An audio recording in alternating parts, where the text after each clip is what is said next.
welcome to all of you and a very happy new year. A lot going on, obviously. Cenk, let's start with you with this breaking news that Justin Trudeau is to quit. And this comes after a collapse in his popularity. It also comes, of course, in a period of the last 2 years where pretty much every liberal, woke, left-wing leader in the world has been kicked out of office. What do you make of it? In this clip, the Piers Morgan panel are talking about the fall of Justin Trudeau, the guy who turned Canada into a woke experiment project gone wrong. This Piers Morgan panel is fired up, and for very good reason. Trudeau's resignation is a sign that people are done with virtue signaling leaders who care more about pronouns and photo ops than actual governance, even to the point where they call him the Prince of Woke. This clip is really exciting. I'll be giving you my unfiltered take as always, so let's get into it. Yeah, so I don't have a lot of strong opinions about Justin Trudeau or Canada, but I do about the very last thing you said. It's not that the woke are being kicked out of office. Very progressive leaders elected in Mexico, Brazil, and other places. It's that insiders are being kicked out of office. If you're an incumbent, God help you, because the world wants change. They hate the status quo and the corporate rule that we live under, so they're constantly looking for new leadership. That's why they keep swinging wildly left to right, left to right. It's because they're looking for populism and they're not getting it from the establishment.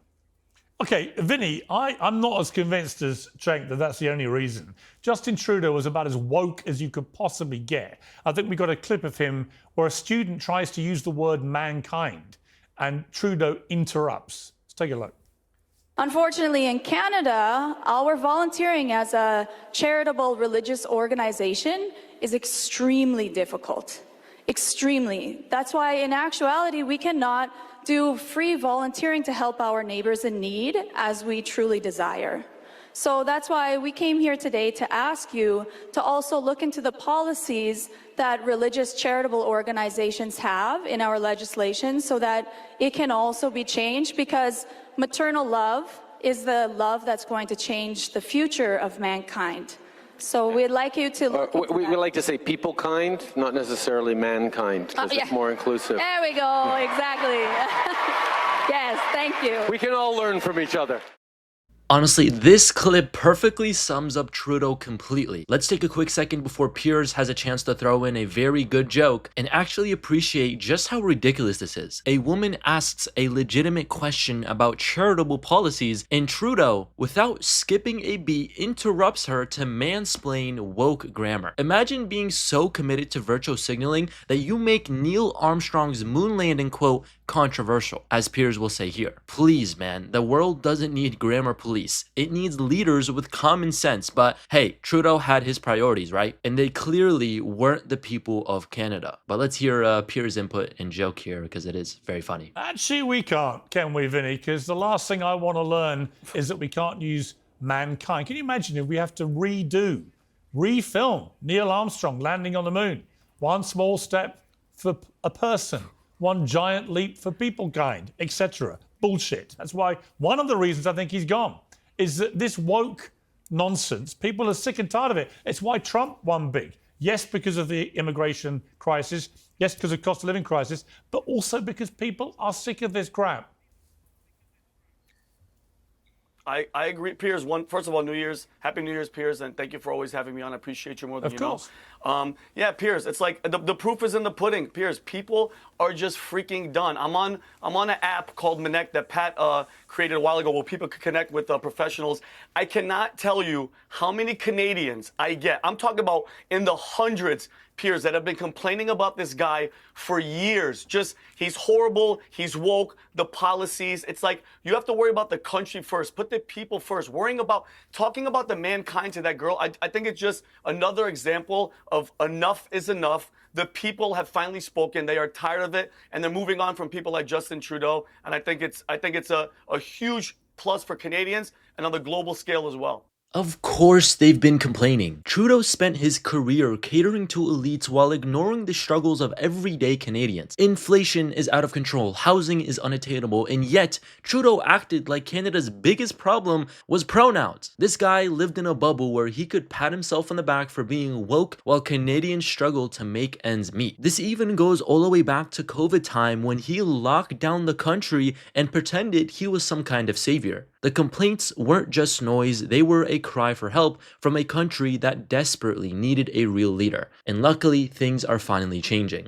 Yeah, I mean, Batty, apparently the popularity collapse was because of record inflation, an acute housing crisis, high food prices, voter fatigue, as Cenk said, with incumbent politicians. But recent polling had his Liberal Party at 16% support, the worst pre-election standing in more than a century, and they have an election coming. So no surprise, really, that he's gone. But how much do you think there is a pattern here, not just of incumbents getting a shellacking, but also this...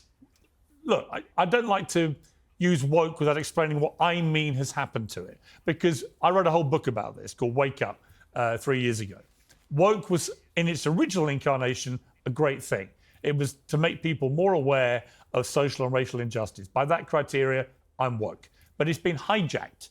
And as somebody who's always in my head thought I'm more liberal than not, it got hijacked to an extent where I just felt I had nothing in common with these people. You know, the whole trans debate of trans women in sport and so on. And I think we saw that in the election result in America. I think we're seeing it in Trudeau getting kicked out. What do you feel here is, am I right? Is it really, is this part of the reason why so many of the progressive left are getting thrown out?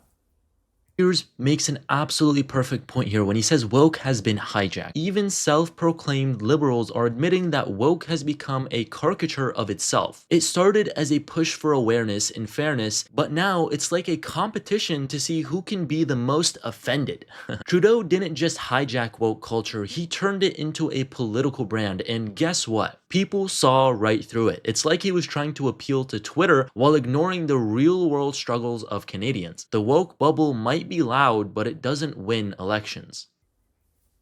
Thank you so much for having me, Piers. It's really an honor to be here with you and with all my fellow panelists. I'm so looking forward to this. Happy New Year to you and to your audience. Well, how civilized of you. And by the way, it's not normally that civilized. In fact, normally, Cenk is screaming at me within the first 5 minutes. So can I just say, we've all reached a new place here. Smiley, happy panel. It won't last, but I'll take it for now. So thank you.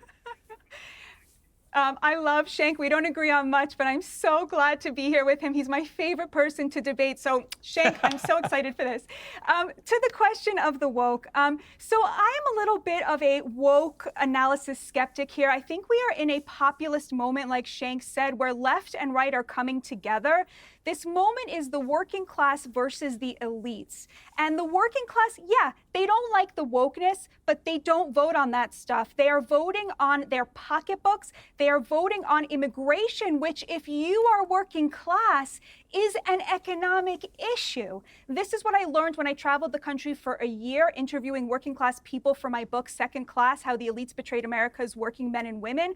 I found that people did have conservative views on woke issues, but much more important to them were, first of all, a very tolerant view when it came to racial issues, when it came to gay issues. They didn't want to see intolerance. They didn't support abortion bans, even when they themselves were pro-life, but also immigration and economics were one and the same thing, and that's what you're seeing here. To me, Trudeau is being punished now for his COVID overreach, for his liberal authoritarianism that really hurt working class people. Yeah, I think that's also true.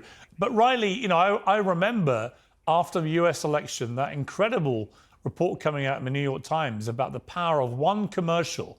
And it was the they-them commercial, the infamous one, where the Trump campaign for the last 3 months bombarded Americans with this campaign ad, 30 seconds, which went down as one of the most effective in history, where they basically laid out this whole trans debate and said, look, you know, you're either for they-them, Kamala, or Trump is for you.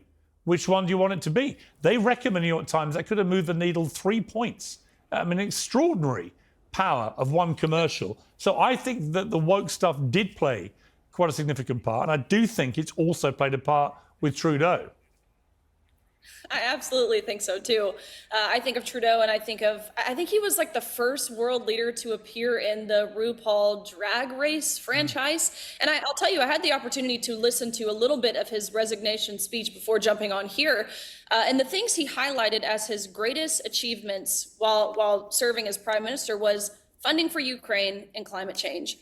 Again, it just highlights how out of touch with reality our leaders, global leaders, are from everyday common sense people.